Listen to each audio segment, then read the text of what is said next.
Hello, it's Tuesday, September 19th, 2017. You are listening to Inception Radio Network, voice of the fringe majority. This is Carol Carl with UFO Headline News. Let's check into Earth sky once more. We promised occultation information yesterday. Well, here it is just briefly. Last night and tonight, the moon will occult or cover over 3 planets, Venus, Mars, and Mercury, and one first magnitude star, Regulus, in less than 24 hours' time. Tonight, there ought to be a little left. This will be the first time since March 5th, 2008, that 3 planets have been occulted by the moon in less than 1 day. The next time won't come around till July 24th, 2036. Overall, this string of planetary occultations may be more of an academic than an observational interest, because much of the world, unfortunately, is not particularly well situated for watching even one of these 4 occultations. But don't let that stop you from waking up early if you want to try. You could get an eyeful of the moon, morning planets, and Regulus as they line up in the eastern sky. But fair warning, only the moon and Venus will be easy to spot in that pre-dawn sky, although it shouldn't be too hard to spot Regulus, just a short hop below Venus before dawn. You'll have to be very deliberate if you want to catch Mercury and Mars near the horizon, as the pre-dawn darkness gives way to morning twilight, and they're gone. You'll almost certainly need binoculars to see Mars and possibly to see Mercury. So here's the bottom line. Use the waning crescent moon and that dazzling planet Venus, the brightest and second brightest heavenly bodies of nighttime, respectively, to seek out the grand alignment, moon, planets, and Regulus in the eastern sky, some 90 to 60 minutes before sunrise. Good luck. Also from earthsky.org, here's a headline: Hazy light pyramid in the east, false dawn. For the Northern Hemisphere, these next 2 weeks present a chance to catch the zodiacal light before dawn's first light. If you're in the Southern Hemisphere, watch for the zodiacal light in the west, beginning about an hour after the sun goes down. From temperate latitudes, this zodiacal light is most easily seen around the time of the equinoxes. The morning zodiacal light prevails around the time the autumn equinox occurs, and the evening zodiacal light around the time of the spring equinox.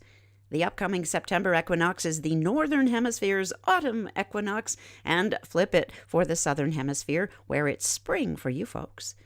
This light can be noticeable and easy to see from latitudes relatively close to Earth's equator, for example, like those in the southern United States. Lots of times seen in southern Texas, sometimes driving on those lonely highways far from city lights, an hour or so before true dawn. In this case, the zodiacal light can resemble the lights of a city or a town that's just over the horizon. Meanwhile, skywatchers in the northern United States and Canada sometimes say wistfully that they've never seen it, although in recent years there have been a lot of photographs apparently submitted to earthsky.org, photographs of the zodiacal light taken from northerly latitudes. But of course, you need a dark sky location to see the zodiacal light, someplace where city lights aren't obscuring the natural lights in the sky. The zodiacal light is described as a pyramid-shaped glow in the east before dawn, or just after twilight ends in the evening if you're in the Southern Hemisphere right now. It's even milkier in appearance than the starlit trail of that summer Milky Way. It's mostly visible before dawn this time of year because the ecliptic, that path of the sun, moon, and planets, stands nearly straight up with respect to the eastern horizon before dawn.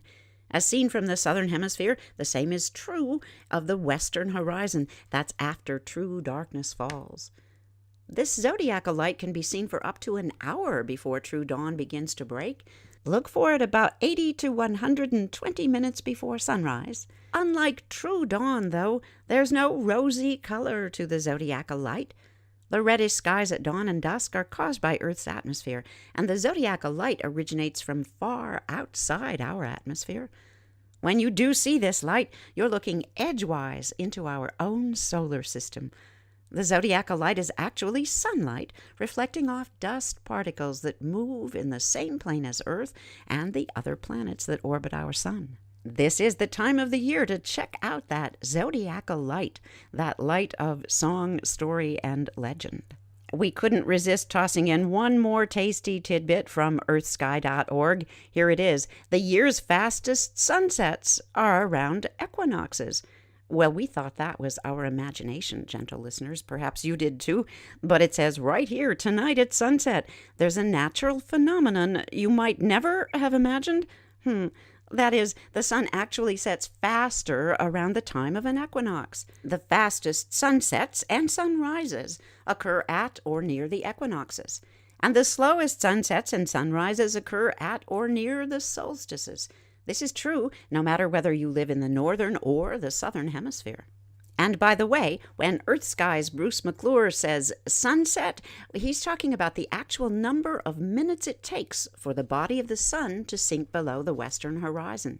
Want to know more? Well, as usual, you can find charts, graphs aplenty. Follow the links later at ufoheadlinenews.com. And here's the bottom line. The fastest sunsets of the year are happening now, around the time of the September equinox. Here's a story that's been perambulating around the internet for a bit here. We finally found it from a more or less reliable source. It's from news.com.au, Australia, technology. And here is the headline. Mystery aircraft crash. Top United States pilot killed at Nevada test range near Area 51. Subheadline: The death of a top United States pilot at a secret test facility is wrapped in mystery. The aircraft he was flying has not been revealed, and it took 3 days for authorities to admit the crash happened. Unfortunately, Lieutenant Colonel Eric Schultz died from injuries sustained after the military aircraft he was flying in crashed last Tuesday. The United States Air Force won't reveal what aircraft he was flying. It also took authorities 3 days before publicly announcing his death. Both elements are highly unusual, especially given that it came a day before 2 A-10C Thunderbolt II ground attack aircrafts crashed on the same weapons testing range. In that case, both pilots fortunately managed to eject safely. Lieutenant Colonel Eric Schultz was a highly qualified formal civilian test pilot who joined the United States Air Force in 2001. He became the 29th pilot allowed to fly the F-35 stealth fighter in 2011. All that is known about the aircraft involved in the crash, the aircraft he was flying, is that it was assigned to United States Air Force Materiel Command. This body administers research, development, testing, and evaluation of both existing and future weapons systems. Essentially, it runs the United States Air Force Black Ops and secret development programs. This accident happened about 6 p.m. local time as the unidentified aircraft was flying what was reported as a training mission, flying over the Nevada Test and Training Range, about 200 kilometers northwest of Nellis Air Force Base, a major base in the area. A spokeswoman for the 99th Air Base Wing told local media that Eric Schultz died as a result of injuries sustained in the accident. While the Nellis Air Force Base has tweeted statements relating to the crash of the A-10 attack jets, nothing has been mentioned about the accident which caused Lieutenant Colonel Eric Schultz's death. And according to Jamie Seidel, who writes this article, if the fatal accident involved an F-35 strike fighter, it would be the first involving that controversial and troubled aircraft. After suffering delays amounting to almost a decade, the aircraft has recently experienced dangerous engine fires, including one incident which burnt its pilot's head, neck, and face. But the possibility also remains open that Lieutenant Colonel Eric Schultz may have been flying a new or experimental aircraft, an aircraft flying out of Area 51, that highly secretive testing facility for futuristic designs that's contained within the Nevada Test and Training Range itself. The base has undergone considerable redevelopment in recent years, with enthusiasts pointing to the construction of new and large hangars and support buildings. The existence of Area 51 was only formally admitted by the CIA in 2013. Oh, too many decades, too many secrets. Rest in peace, Lieutenant Colonel Eric Schultz. Let's go from that Nevada test range accident to just a sighting, a UFO sighting in Oxnard, California. courtesy of UFOstalker.com and MUFON. In fact, MUFON has issued a case number, as it usually does, for purposes of tracking and hopefully some identification. This case number is 86737. The date of this sighting is September 17th, 2017. It was reported the very next day. Here's the summary. UFO, very high speed, broke into two, then disappeared. Let's grab some sighting specifics. The viewing distance, unknown. The altitude, also unknown. The sighting duration was only 7 seconds. Object features described as other and unknown. The flight path was a straight line path, and then a path with a directional change involved. The object shape, according to our witness, does not apply. Weather-wise, well, just your good old standard California, same old, apparently. Nothing impactful to the sighting. Here is the sighting. First-person words of our witness. We were driving home from Ventura, heading toward Oxnard. We were driving southbound on Victoria, when we both noticed a light in the sky, a light zipping by at a very high speed. It was going in a perfect horizontal path from west toward east. I have never seen something travel so fast in the sky. It was completely lit up, with bright white lights and a green tinge. This thing was going very fast when suddenly it broke off into two separate lights. One of these lights continuing on that eastern path at high speed, the other going straight up into the sky. Then they both completely disappeared in the blink of an eye. There were no airplanes, no helicopters, no signs of any aircraft around the area, and there was nothing in the sky after those lights disappeared. We didn't see anything, nothing in the sky, nothing in the immediate area. It was just as if they had never been there, completely vanished, not fading away, not disintegrating. It was just as if these just disappeared like they were zapped away. And the speed at which this UFO traveled was very, very fast. We could barely keep up with it with our eyes, and it appeared out of nowhere. When this thing first appeared, it seemed to go up and down, and then up and down, and then it immediately zipped from east to west so fast it was almost like a flash. It was very bright. I've never witnessed anything like this before. I've never seen anything as far as UFOs go. I was so glad my boyfriend was there to witness this also. We were both just in complete shock. And we both can't figure out what we saw. We don't know what it was, but we know what it wasn't. It definitely wasn't a flare, an airplane, a jet, a helicopter, a drone, or a shooting star. Not fireworks. And it wasn't the reflection of street lights, car lights, swamp gas, laughing out loud. Whether this was natural or unnatural phenomenon, it definitely is categorized as a UFO in my opinion. I'm a little creeped out. I still feel really bothered by this whole thing. We'd like to know what it was we saw. Oh, indeed. The shock factor, the speed at which these things just present themselves.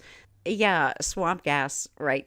And again, the litany of things the witnesses are sure this was not.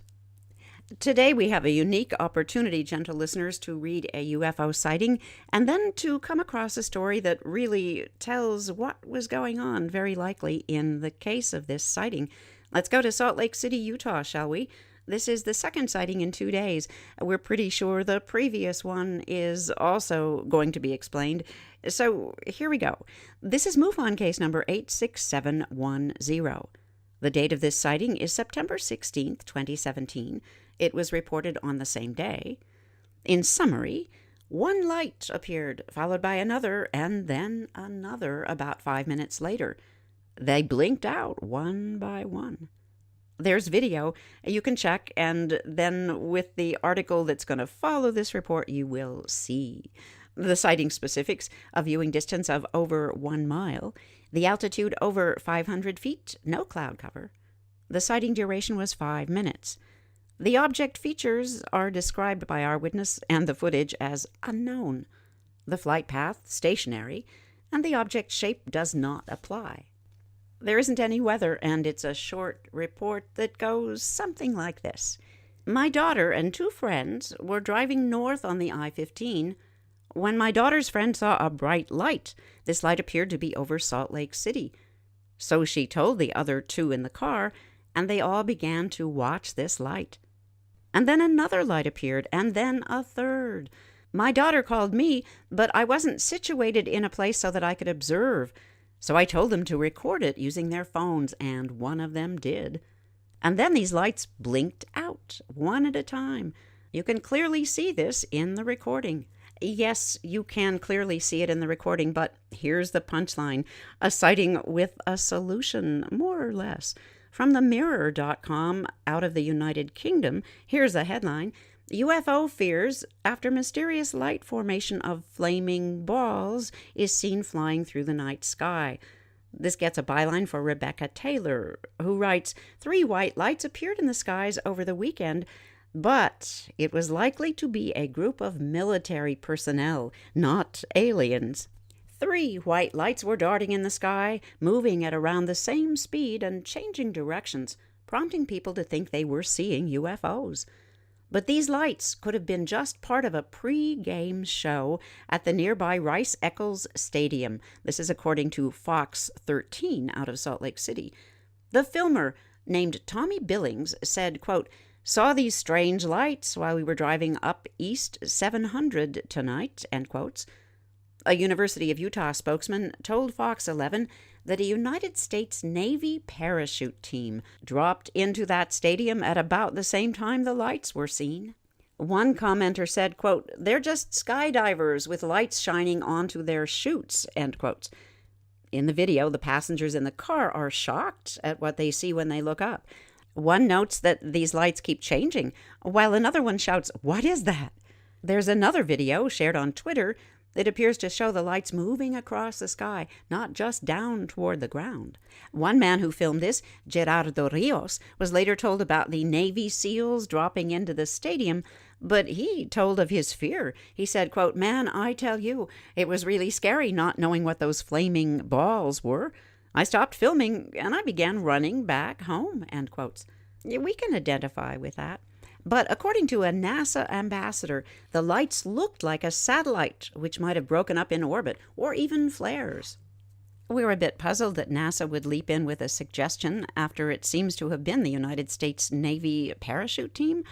We're going to call mystery. Speaking of mystery, last week on Way Back Wednesday, we finished up our series about nuclear facilities being visited by ships, UFOs, other intelligence, and the Hudson Valley UFO flap, which concerned the Indian Point nuclear facility near Peekskill, New York. Well, here's a story, a sighting from Peekskill, New York. Courtesy of UFOstalker.com, it's MUFON case number 86745. The date of this sighting is September 13th. It wasn't reported till September 18th. The summary, slow-moving, pulsating red-orange light. Sighting specifics offer us a viewing distance 101 to 500 feet. The altitude was 500 feet or less. The sighting duration was 2 minutes. Object features unknown. Object flight path, a straight line path. And the witness says this object was shaped like a circle. Let's circle in on the weather. The maximum temperature was 82 degrees Fahrenheit, 28 degrees Celsius. The low at the time was 55 degrees Fahrenheit, 13 degrees Celsius. Visibility factors were pretty standard. The maximum, 10 miles, 16 kilometers. The mean visibility, 10 miles, 16 kilometers. The minimum, 6 miles, 10 kilometers because it was raining. Here's the short report. Walking across the parking lot, I noticed a light above the tree line, so I thought it was a helicopter at first. It was too slow to be an airplane, and I couldn't hear any sound. This light then pulsated very evenly, very slowly. It wasn't like that ordinary blinking on and off, like the navigational lights you'd see on an ordinary airplane. This light was more of a natural reddish-orange color, and it didn't look like the red of an airplane or the red a helicopter displays. This light actually appeared to become larger when it pulsated.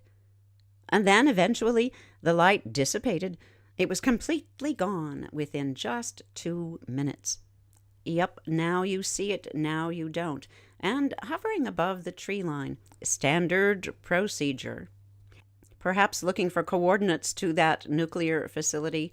Well, we're just joking, but we're not joking about this. The time zones, all of them, all the clocks indicate we gotta go because that's a wrap. Thank you for listening to Inception Radio Network.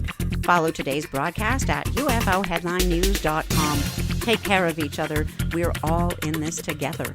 This is Carol Carl. See you tomorrow.